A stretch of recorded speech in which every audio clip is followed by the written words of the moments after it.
দর্শক, শ্রমিক কর্মচারীদের অবরোধ এবং কর্মবিরতিতে চট্টগ্রামের আমদানি রপ্তানির সবচেয়ে বড় বন্দর চট্টগ্রাম বন্দরে অচলাবস্থা সৃষ্টি হয়েছে।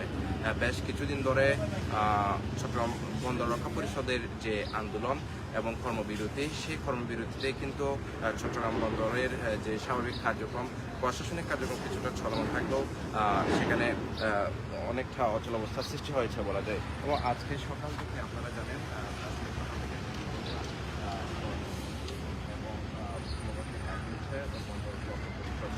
এবং প্রশাসনিক কার্যক্রম সীমিত আকারে চললেও মূলত বন্দরের অভ্যন্তরে অপারেশনাল কার্যক্রম পুরোপুরি বন্ধ রয়েছে।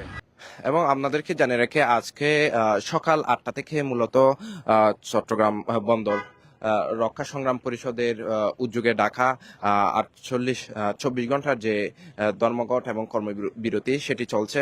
এবং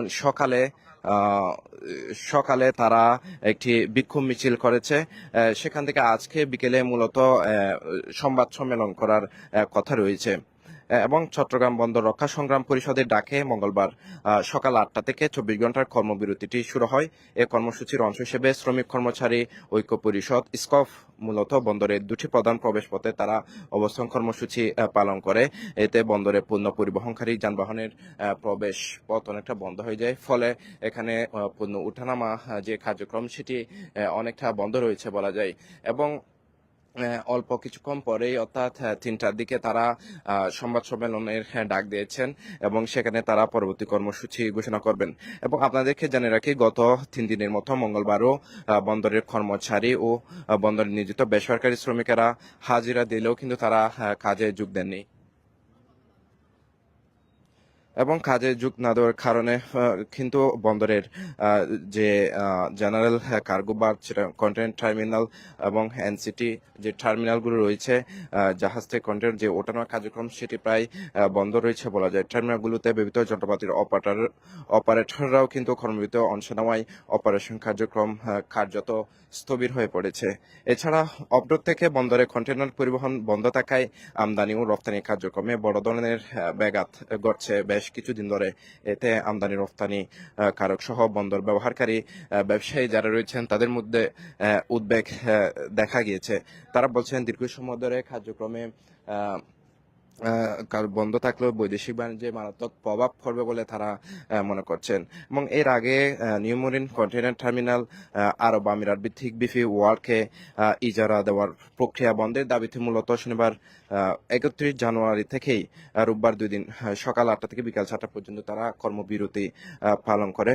এবং চট্টগ্রাম বন্দর জাতীয়তাবাদী শ্রমিক দল ও চট্টগ্রাম বন্দর জাতীয়তাবাদী সাবেক সিবিএ, এই দুটি সংগঠন মূলত এই আন্দোলনগুলোর নেতৃত্বে দিচ্ছে। এবং তৃতীয় দিনে সোমবার চট্টগ্রাম বন্দর রক্ষা সংগ্রাম পরিষদের ডাকে একই দাবিতে কর্মবিরতি পালন করা হয়। এবং আজকে সকাল 8টা থেকে তাদের ডাকা যে ধর্মঘট 24 ঘন্টার সেটি চলছে। অন্যদিকে এই অবস্থায় কিন্তু গতকাল সোমবার নৌ পরিবহন মন্ত্রণালয়ের এক অফিস আদেশে 15 জনকে বদলির সুপারিশ করা হয়। বদলির তালিকায় আন্দোলনের সামনের সারিতে থাকা বেশ কয়েকজন শ্রমিক নেতাও রয়েছেন। এবং এর মধ্যে 8 জনকে পায়রা সমুদ্র বন্দরে এবং 7 জনকে মংলা সমুদ্র বন্দরে বদলি করা হয়েছে। এবং তার প্রেক্ষিতে কিন্তু তাদের যে আন্দোলন সেটি আরো বেগবান হয়েছে।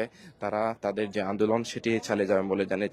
এবং এই যে বদলিকে হয়রানি হিসেবে উল্লেখ করে তারা এনসিটি যারা প্রক্রিয়া বন্ধের দাবিতে যে প্রক্রিয়া চলছে সেটি বন্ধের দাবিতে 24 ঘন্টার কর্মবিরতি ডাক দিয়েছে। এবং আজকে সকাল 8টা থেকে মূলত ঘোষিত কর্মসূচি অনুযায়ী ব্যবসায়ীরা হাজিরা দিলেও প্রায় অনেকেই কিন্তু কাজে যোগ দেননি। এবং আজকে সকালে চট্টগ্রাম বন্দরের সামনে এলাকাগুলোতে তারা তাদের যে আন্দোলন, সেই আন্দোলনের প্রেক্ষিতে একটি তারা বিক্ষোভ মিছিল করেছে। পাশাপাশি আইন শৃঙ্খলা রক্ষাকারী বাহিনী যারা রয়েছেন এবং বন্দর কর্তৃপক্ষ তারাও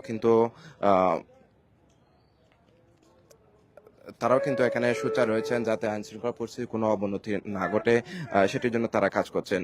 অন্যদিকে শ্রমিক কর্মচারী ঐক্য পরিষদের ডাকা যে সকাল 11টায় শ্রমিক কর্মীদের যে অবস্থান কর্মসূচি সেটি চলছে। চট্টগ্রাম বন্দর সহ আশেপাশের এলাকায় কোনো ধরনের অপ্রীতিকর পরিস্থিতি এড়াতে পুলিশ ও আইন শৃঙ্খলা রক্ষাকারী বাহিনী যারা রয়েছে তারা কিন্তু এখানে মোতায়েন রয়েছে এবং চট্টগ্রাম বন্দরের যে স্বাভাবিক কার্যক্রম প্রায় 4 দিন ধরে চলা এই যে কর্মবিরতি এবং ধর্মঘট এগুলোর প্রেক্ষিতে প্রায় অচলাবস্থা হয়ে পড়েছে সবচেয়ে আমদানি রপ্তানির সবচেয়ে বড় এই বন্দর চট্টগ্রাম বন্দর এবং এটি কখন নাগাদ স্বাভাবিক অবস্থায় আসবে সেটির জন্য মূলত ব্যবসায়ীরা এবং বন্দর ব্যবহারকারীরা তারা অপেক্ষা করছেন এবং আজকে কিছুক্ষণ পরেই কিন্তু চট্টগ্রাম বন্দর রক্ষা পরিষদ যারা এই আন্দোলনগুলো করছে তারা কিন্তু একটি সংবাদ সম্মেলন ডাক দিয়েছেন। অল্প কিছুক্ষণ পরেই সেই সংবাদ সম্মেলনটি শুরু হবে।